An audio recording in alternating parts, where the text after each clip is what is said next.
Welcome to 360 Tamil. இன்னைக்கு இந்த வீடியோல நம்ம எந்த படத்தோட எக்ஸ்பிளனேஷன் பத்தி பார்க்க போறோம்னா, பாலிவுட்ல இப்ப ரீசெண்டா வெளியான அசி அப்படின்ற படத்தை பத்தி தான் பார்க்க போறோம். அப்படின்னா 80ன்னு அர்த்தம். எதுக்காக 80ன்னு டைட்டில் வச்சிருக்காங்கன்னு பாத்தீங்கன்னா, இந்தியால ஒரு நாளைக்கு 80 பெண்களுக்கு மேல பாலியல் வன்கொடுமைக்கு ஆளாக்கப்படுறாங்கன்றதுனால தான் டைட்டிலை இப்படி வச்சிருக்காங்க. அதே மாதிரி ஒவ்வொரு 20 நிமிஷத்துக்கும் ஒரு பொண்ணு பாதிக்கப்படுறாங்க. அதை பத்தி தான் இந்த படத்துல பேசியிருப்பாங்க. இந்த படத்துல ஒரு பொண்ணு பாதிக்கப்படுறாங்க. அந்த பொண்ணுக்கு நீதி கிடைச்சதா இல்லையா, நம்ம ஹீரோயினோ எப்படியாவது நீதி வாங்கி தரணும்னு பல முயற்சி எடுக்கிறாங்க.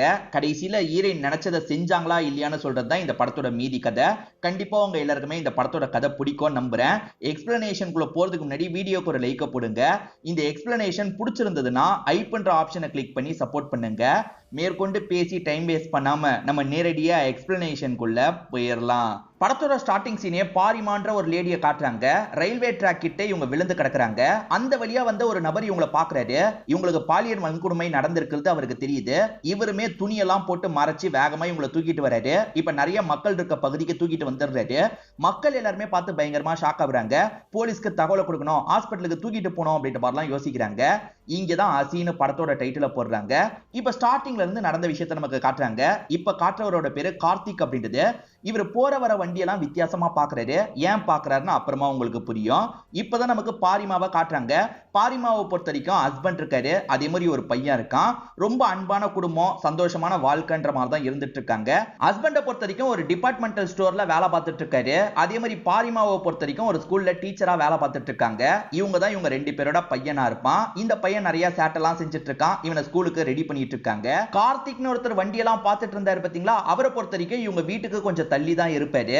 ஆக்சுவலா இந்த பாரிமாவோட ஹஸ்பண்ட் வேலை பார்க்குற இடத்துல இவர் தான் மேனேஜரா இருப்பாரு. இந்த விஷயம் எல்லாத்தையும் நமக்கு காமிச்சிட்டு இருக்காங்க. இந்த கார்த்திக் ரோட்ல நடந்து வந்துட்டு இருக்கும் போது அந்த வழியா கார்ல வந்துட்டு இருக்க ராவின்னு ஒருத்தங்க இவரை கவனிக்கிறாங்க. என்ன இவர் இங்க போயிட்டு இருக்காரு அப்படின்ற மாதிரிலாம் ஷாக் ஆகுறாங்க. இப்ப காரை நிறுத்திட்டு வேகமா இந்த கார்த்திக் கிட்ட பேசுறதுக்காக வராங்க. இந்த கார்த்திக் யாருன்னு பாத்தீங்கன்னா ராவியோட அண்ணனா தான் இருப்பாரு. இந்த அண்ணன் ஒரு 6 மாசமா இவரோட வீட்டை விட்டு வெளியே போயிட்டாரு போல. எங்க போனாரு என்ன ஆனாருன்னு ஒண்ணுமே தெரியாம இவங்க தேடி அலைஞ்சிருப்பாங்க. அண்ணி என்ன கண்டிஷன்ல இருக்காங்க, நீ எதுக்காக விட்டுட்டு போனேன்ற மாதிரி அண்ணன் கிட்ட கேக்குறாங்க. இவரோட ஒய்ஃபுக்கு என்ன ஆச்சுன்னு தெரியல, ஏதோ சீரியஸான கண்டிஷன்ல இருக்காங்க. அந்த சமயத்துல இவர் விட்டுட்டு வந்துட்டாரு போல. ஏன்னா இப்படி பண்ற, அண்ணி உனக்காக நிறைய வாய்ஸ் நோட்லாம் ரெடி பண்ணி வச்சிருக்காங்க. இந்த வாய்ஸ் நோட்டையாவது கேளு, உன் மனசு மாறுறதுக்கான வாய்ப்பு இருக்கு. சீக்கிரமா வான அப்படின்ற மாதிரி அந்த வாய்ஸ் நோட் எல்லாம் தந்துட்டு தங்கச்சி இங்க இருந்து கிளம்புறாங்க. பாரிமாவோட சொந்தக்காரங்க வீட்டுல ஒரு ஃபங்க்ஷன் நடக்கும். டான்ஸ் எல்லாம் ஜாலியா பண்ணிட்டு இருக்காங்க. ஹஸ்பண்ட் ஒய்ஃபை கூட்டு போறதுக்காக வராரு. ஆனா ஒய்ஃப் இருக்காங்கல்ல, இன்னும் முடியலங்க, பார்ட்டி எல்லாம் முடியறதுக்கு லேட் ஆகும், நானே வந்துக்கிறேன்ற மாதிரி சொல்றாங்க. சரி ஓகே அப்படின்ற மாதிரி ஹஸ்பண்டோ ஏத்துக்கிட்டு இங்க இருந்து கிளம்ப ஆரம்பிக்கிறாரு. இவங்க ஃபங்க்ஷன் எல்லாத்தையும் முடிச்சுட்டு கிளம்புறாங்க. ட்ரெயின்ல தான் இவங்களோட ஏரியாக்கு வந்து இறங்குறாங்க. இப்ப ஏரியாக்குள்ள இவங்க நடந்து வந்துட்டு இருக்கும் போது பின்னாடி ஒரு கார் இவங்களை ஃபாலோ பண்ற மாதிரியே இவங்களுக்கு தோணுது. என்ன கார் ரொம்ப நேரமா ஃபாலோ பண்ணுது அப்படின்ற மாதிரி பயத்துல இவங்க வேகமா ஓட ஆரம்பிக்கிறாங்க. அதுக்குள்ள அந்த கார்ல இருக்க பசங்க இருக்காங்கல்ல, இறங்கி இவங்களை வந்து லாக் பண்ணிட்டாங்க. பின்வழியா வந்து லாக் பண்றாங்க. அதனால அந்த பசங்களோட ஃபேஸ கூட இவங்களால சரியா பார்க்க முடியல. ஒரு 4-5 பசங்க சேர்ந்த மாதிரி தான் லாக் பண்ணி கார்ல கூட்டு போறாங்க. அப்படி போக ஆரம்பிச்சவங்க இவங்க மூஞ்சிலேயே அடி அடின்னு அடிச்சிட்டு இருக்காங்க. அதுல ஒரு பையன் பயந்த டைப்பா தான் இருக்கான். அவன் தான் காரோட ஓனர் போல. எதுக்காகடா இப்ப அடிக்கிறீங்க, நிறுத்துங்க நிறுத்துங்கன்ற மாதிரி சொல்றான். ஆனா மத்த பசங்க கேட்கிற மாதிரியே இல்ல. அதுலயும் ஒருத்தன் இருக்கான் பாத்தீங்களா, இவங்க பண்ணிட்டு இருக்க எல்லாத்தையும் வீடியோ மாதிரிலாம் எடுத்துட்டு இருக்கான். மாத்தி மாத்தி அவங்க கிட்ட எல்லை மீறி நடக்கிறாங்க அப்படின்றது தெரிய வருது. இந்த கூட்டத்துல ஒருத்தர் மட்டும் கொஞ்சம் ஏஜ்டு பர்சனா தெரியுறாரு. அதாவது ஒரு 40 வயசு நபர் மாதிரி தெரியுறாரு. இப்ப நமக்கு பாரிமாவோட ஹஸ்பண்ட காட்டுறாங்க. கால் பண்ணலான்னு கால் பண்ணிட்டாரு. போன் இந்த இடத்துல அடிக்க தான் செய்யுது. ஆனா இவனுங்க 4 பேர் இருக்காங்கல்ல, அதை கண்டுக்காம எல்லை மீறி நடந்துட்டு இருக்காங்க. டைம் ஆக ஆக ஹஸ்பண்டுக்கு பயம் வருது. இந்த நேரத்துக்கு ஒய்ஃப் வந்திருக்கணுமே அப்படின்ற மாதிரி கால் பண்ணி விசாரிக்கிறாரு. எப்பயும் அவ கிளம்பிட்டாலே அப்படின்ற மாதிரிலாம் சொல்றாங்க. நேரா போலீஸ் ஸ்டேஷனுக்கு வந்து இவர் கம்ப்ளைண்டே பண்ணிடுறாரு. அவனுங்க எல்லை மீறி நடந்தாங்கல்ல, அப்படியே ரயில்வே ட்ராக்ல போட்டுட்டு போயிடலான்னு போட்டுட்டு போறாங்க. ட்ரெயின் ஏத்திரோன்றதுக்காக தான் அப்படி போட்டுட்டு போறாங்க போல. ஆனா ட்ரெயின் ஏத்திருக்காது, அவங்க நடுக்கா இருந்திருப்பாங்க. இப்படி பண்ணவனுங்க கார் ஒரு இடத்துல நிறுத்திடுறாங்க. அதே மாதிரி ட்ரெஸ்ஸை மாத்தணும்ன்றதுக்காக ஒரு துணி கடைக்கு வந்து ட்ரெஸ் எல்லாம் மாத்திக்கிறாங்க. தெரிஞ்ச துணி கடைக்கு வந்து ட்ரெஸ் எல்லாம் மாத்திக்கிறாங்க. ஏற்கனவே போட்டிருந்த ட்ரெஸ்ஸை எரிக்கணும்ன்றதுக்காக ஒரு பகுதியில எரிச்சிடுறாங்க. கிரைம் பண்ணிருக்கோம், பிரச்சனை வரோன்றதை தெரிஞ்சுதான் இந்த விஷயத்தெல்லாம் இவனுங்க பண்ணிட்டு இருக்காங்க போல. என் ஒய்ஃப் மிஸ்ஸிங்னு கம்ப்ளைண்ட் கொடுத்தாரு பாத்தீங்களா, இப்ப ஹஸ்பண்டுக்கு போலீஸ் கிட்ட இருந்து கால் வருது. இப்ப ஹாஸ்பிட்டலுக்கு வரும்போது தான் ஒய்ஃபுக்கு என்ன நடந்திருக்கு அப்படின்றது இவருக்கு தெரிய வருது. ஆனா இவரோட பையனுக்கு அதெல்லாம் தெரியாதுல்ல, அம்மாக்கு என்ன ஆயிருக்கும் அப்படின்ற மாதிரிலாம் அந்த பையன் யோசிச்சுட்டு இருக்கான்.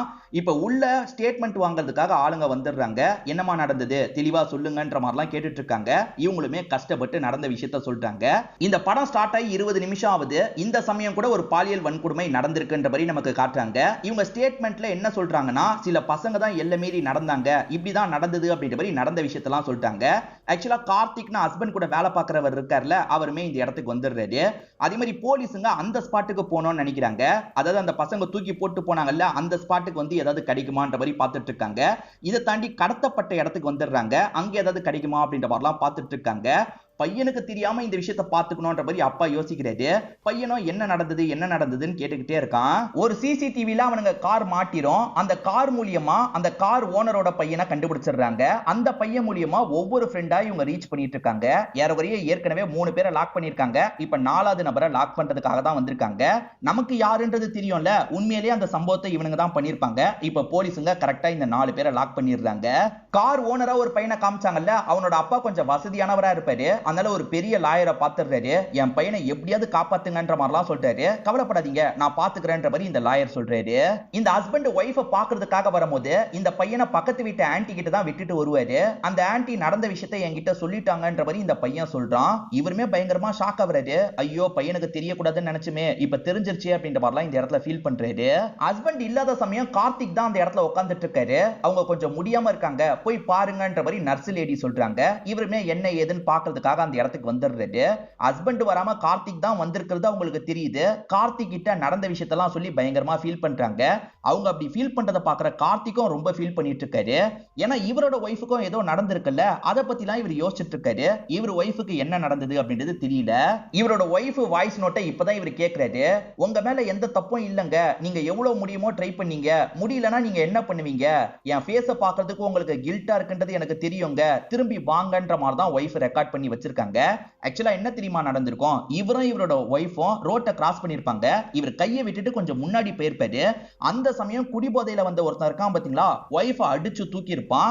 குடிபோதையில வந்த அவன் மேலதான் தப்பு, ஒய்ஃப் மேல எந்த ஒரு தப்பும் இல்ல.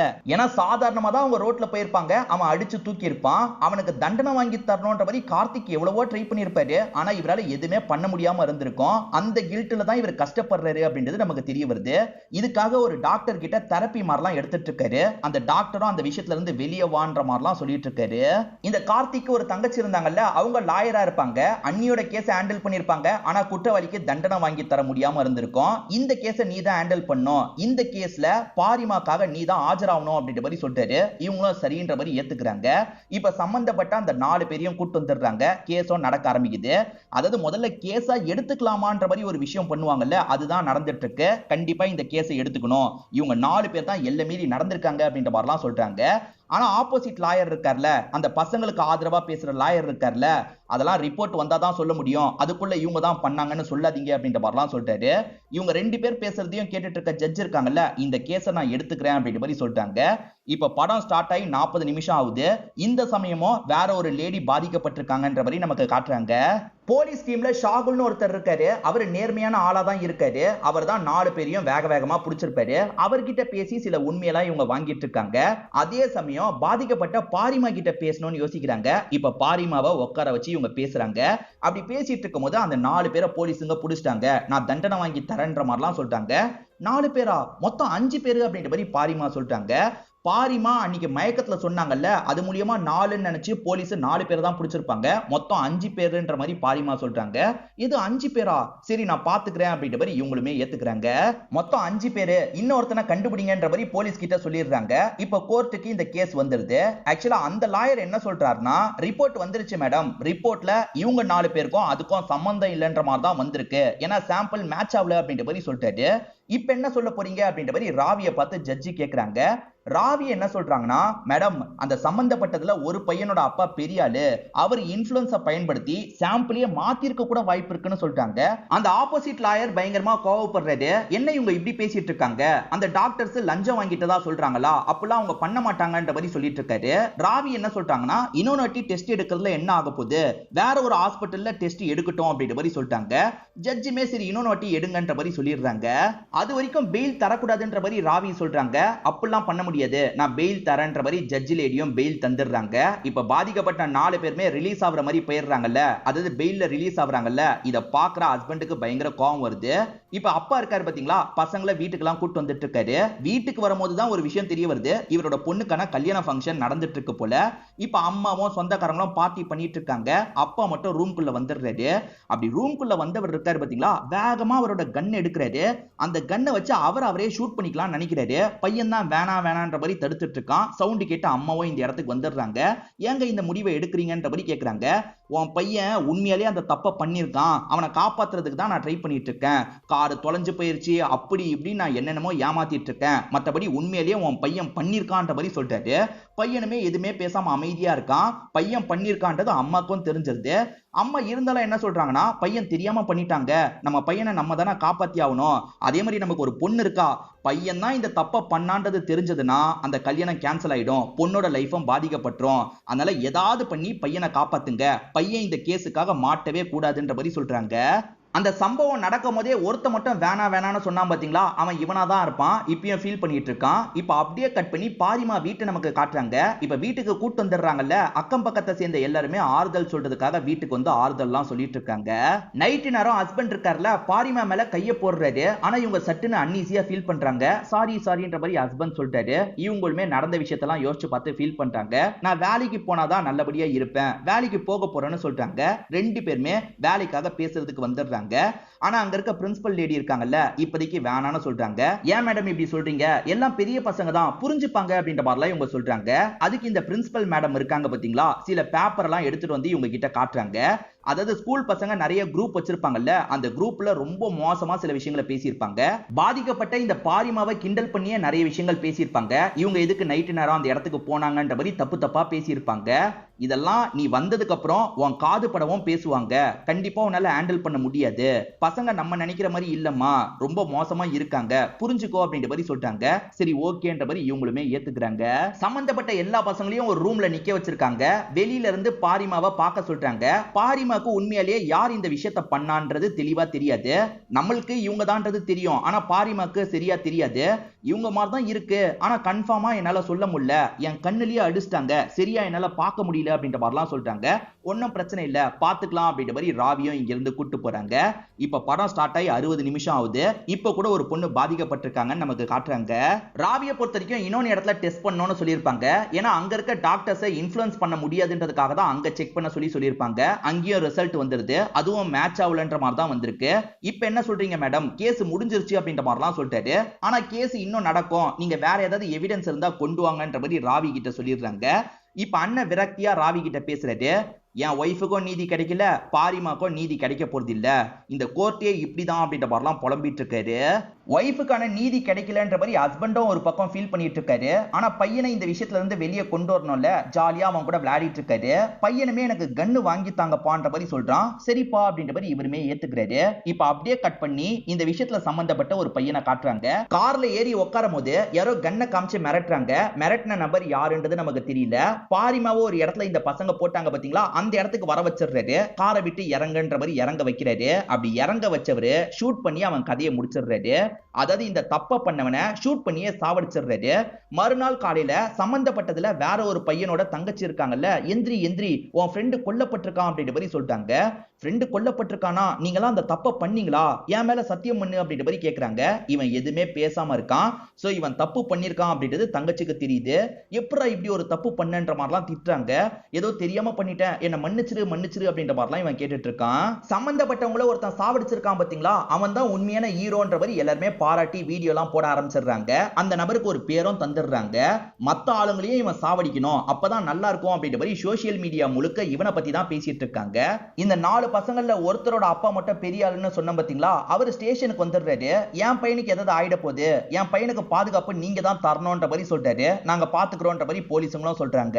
அந்த மர்ம மனிதனை பத்தி நியூஸ் ஓடிட்டு இருக்கு. அத கார்த்திக் கேட்டுட்டு இருக்காரு. அப்ப தங்கச்சி இருக்காங்கல்ல, தண்டனை கொடுக்கிறதுக்கு இவன் யாரு, அப்புறம் எதுக்கு கோர்ட் இருக்கு, இதெல்லாம் என்னால ஏத்துக்க முடியாதுன்னு சொல்றாங்க. கார்த்திக் எதுவுமே பேசாம அமைதியா இருக்காரு. சம்பந்தப்பட்டது அவனா என்னன்றது கூட எனக்கு முழுசா தெரியலங்க, ஆனா அப்படி சம்பந்தப்பட்டதுல ஒருத்தன் கொல்லப்பட்டிருக்கான்றதை கேட்கும் போது எனக்கு கொஞ்சம் நிம்மதியா இருக்குன்ற மாதிரி சொல்றாங்க.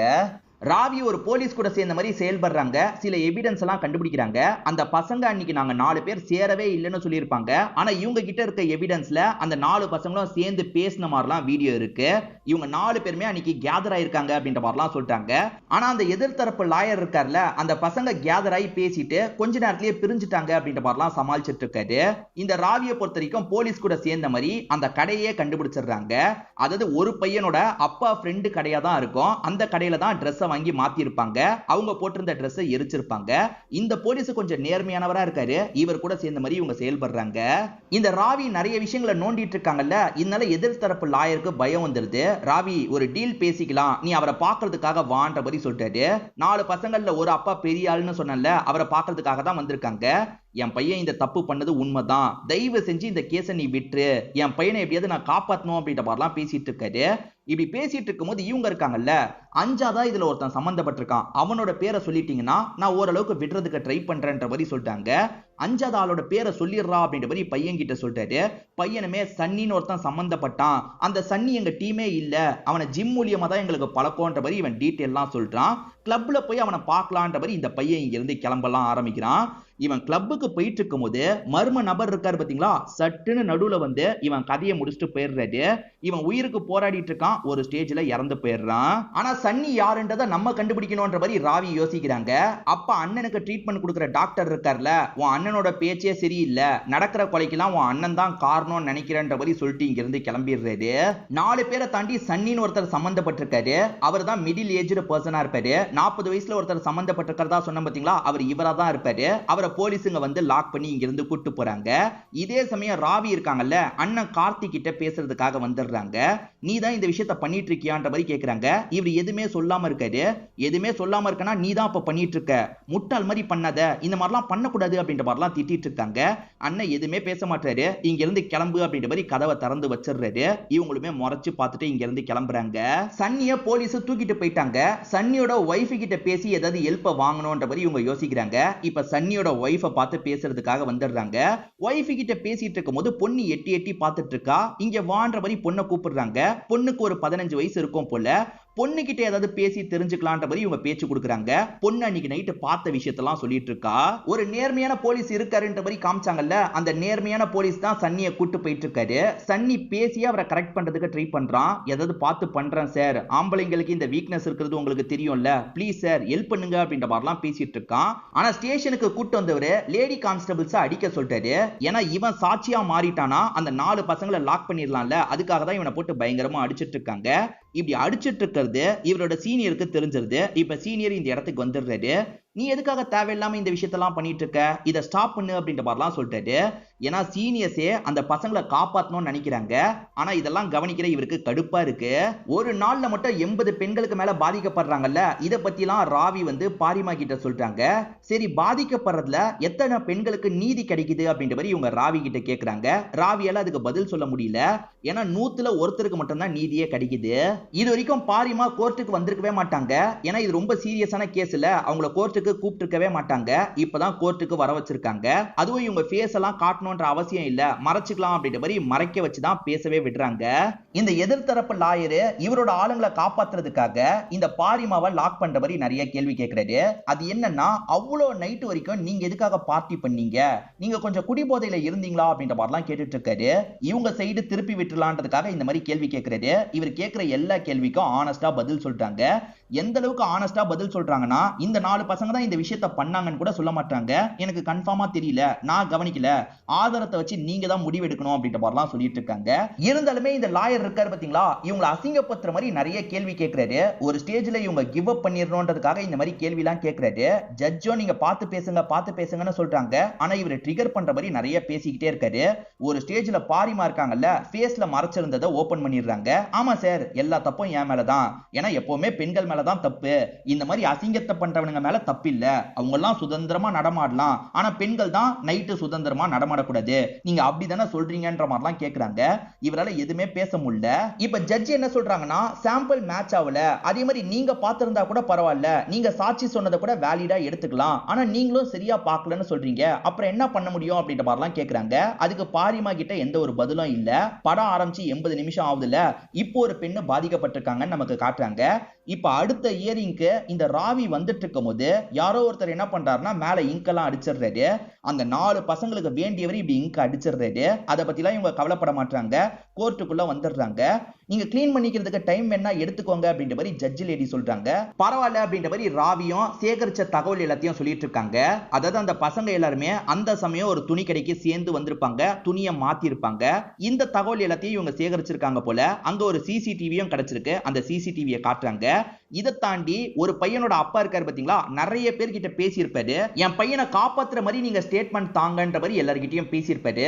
பாருங்க மேடம், இவ்வளவு நேரம் பேசியிருக்காரு, இந்த சம்பவத்துக்கு அப்புறம் பேசியிருக்காரு, இவங்க எல்லார் மனசையும் மாத்துறதுக்காக பேசியிருக்காரு, காசு கொடுத்து கரெக்ட் பண்ணியிருக்காருன்ற மாதிரி சொல்லிட்டாங்க. இப்ப போலீஸ் கிட்ட இவங்க பேச ஆரம்பிக்கிறாங்க. ஹாஸ்பிட்டல்ல இருந்து ரிப்போர்ட் வந்தது உண்மைன்னு நினைக்கிறீங்களான்ற மாதிரி கேக்குறாங்க. ஆனா அவர் எதுவுமே பேசாம இருக்காரு. உங்களை தான் கேக்குறேன், உண்மைன்னு நினைக்கிறீங்களான்ற மாதிரி திரும்ப கேக்குறாங்க. உண்மையா இருக்க வாய்ப்பு இல்லைன்ற மாதிரி சொல்லிட்டாரு. ஏன்னா ஹாஸ்பிட்டல்ல சில டீலிங்லாம் நடந்தது, ஏன் விசாரிக்கிற போலீஸ்ல சிலரே கூட அந்த டீலிங்ல சம்பந்தப்பட்டிருக்காங்கன்ற மாதிரிலாம் சொல்லிட்டாரு. மேடம் இவர் போய் சொல்றாரு அப்படின்ற மாதிரி அந்த எதிர்த்தரப்பு லாயர் சொல்லிட்டாரு. இது எல்லாத்தையும் கேட்ட ஜட்ஜும் அடுத்த இயரிங்ல பார்க்கலாம்னு சொல்றாங்க. அடுத்த இயரிங்க்கு அவங்க வரும்போது நிறைய சின்ன பசங்களாம் இருக்காங்க. இவ்வளவு சின்ன பசங்களை எதுக்காக கூட்டு வந்தீங்க, இவங்களாம் இருக்க தேவையில்லைன்னு ஜட்ஜ் சொல்றாங்க. இல்ல மேடம், எப்படியும் டிவி மூலியமா இந்த பசங்க கிட்டயும் இந்த விஷயம் போக தான் செய்யுது, இந்த பசங்க முன்னாடியே இது நடக்கட்டும் அப்படின்ற மாதிரி ராவி சொல்றாங்க. அந்த 4 பேரை தாண்டி சன்னின்னு ஒருத்தர் சம்பந்தப்பட்டார்ல, அந்த சன்னியோட பொண்ணு ஸ்டேட்மெண்ட் கொடுக்கிறதுக்காக வராங்க. ஆக்சுவலா சன்னி இருக்காரு பாத்தீங்களா, வீட்டுக்கு வந்து அவரோட Dress எரிச்சிருப்பாரு. அந்த 4 பசங்க அங்கேயே எரிச்சு மாத்திக்கிட்டாங்கல்ல, இவர் வீட்டுக்கு வந்து எரிச்சிருப்பாரு. அத பொண்ணு பார்த்திருப்பா. அதுதான் இங்க ஸ்டேட்மெண்டா தந்துட்டு இருக்கா. இந்த லாயருமே இந்த பொண்ணை எப்படியாவது டைவர்ட் பண்ணணும்ன்ற மாதிரி யோசிக்கிறாரு. இந்த பொண்ணை குழப்புற மாதிரி ஏகப்பட்ட கேள்வி கேட்டுட்டு இருக்காரு. இந்த பொண்ணை பயப்பட வைக்கணும்ன்ற மாதிரி தான் இந்த மாதிரிலாம் கேள்வி கேட்டுட்டு இருக்காரு. ஒரு ஸ்டேஜ்ல இந்த பொண்ணு பேந்த முழிச்சிட்டு இருக்கா. Dress எரிச்சதை வச்சே உன் அப்பா இந்த தப்ப பண்ணாருன்னு சொல்ல வரியா, உன் அப்பா தப்ப பண்ணதை நீ பாத்தியான்னு கேக்குறாரு. இந்த பொண்ணு பார்த்தேன்னு சொல்றாங்க. இந்த பொண்ணு எப்படி பார்த்திருப்பா அப்படின்ற மாதிரி எல்லாருமே ஷாக் ஆகுறாங்க. அதுக்கு இந்த பொண்ணு இருக்கால, என் அப்பா இவங்க கிட்ட பண்ணதை நான் பார்க்கல, என் அம்மா கிட்ட தினமும் மோசமா நடந்துப்பாரு, அதை பார்த்திருக்கன்ற மாதிரி சொல்றா. அதாவது யாரோ அடிச்ச மாதிரி காமிச்சாங்கல்ல, இவர் தான் அவங்கள போட்டு அடின்னு அடிச்சிருக்காரு போல. அதுக்கப்புறம் எல்லா மீறி நடந்திருக்காரு போல. இந்த பொண்ணு சொல்ற ஸ்டேட்மெண்ட்டை வேலிடா எடுத்துக்கிறாங்க. கார்த்திக் தான் அந்த 2 கொலையை பண்ணிருப்பாரு, நான் தான் கொலையை பண்ணன்ற மாதிரி போலீஸ் கிட்ட அவரே சரண்டர் ஆயிடுறாரு. இப்ப ராவி பேசுறத நமக்கு காட்டுறாங்க. ஏற்கனவே யாரோ ஒருத்தர் 2 பேரை சாவடிச்சிட்டாங்க, மீதி இருக்கிறது இந்த 3 பேர் தான். இந்த 3 பேருக்கு நீங்க சரியான தண்டனையை வழங்கினாதான் சட்டத்து மேல எல்லாருக்கும் நம்பிக்கை வரும், இல்லனா எல்லாருமே சட்டத்தை கையில எடுக்க ஆரம்பிச்சிருவாங்க அப்படின்ற மாதிரிலாம் பேசிட்டு இருக்காங்க. சோ இப்போ இவங்க வைக்க வேண்டிய எல்லா ப்ரூஃபையும் வச்சிட்டாங்கல்ல, ஜட்ஜ் தான் ஸ்டேட்மெண்ட்டை தரணும். இப்ப ஜட்ஜுமே கொஞ்ச நேரம் டைம் எடுத்துக்கிறாங்க. அதுக்கப்புறம் இவங்களோட முடிவை பத்தி சொல்லிட்டாங்க. இந்த பொண்ணு சொன்னதை கோர்ட்டு கணக்குல எடுத்துக்குது அப்படின்ற மாதிரி தான் தீர்ப்பை சொல்ல ஆரம்பிக்கிறாங்க. இப்ப படம் ஆரம்பிச்சு 1 hour 40 நிமிஷம் ஆயிடுச்சுல, இப்போ ஒரு பொண்ணு பாதிக்கப்பட்டிருக்காங்கன்னு நமக்கு காட்டுறாங்க. இந்த கார்த்திகை கோர்ட்ல ஆஜர்படுத்துறாங்க.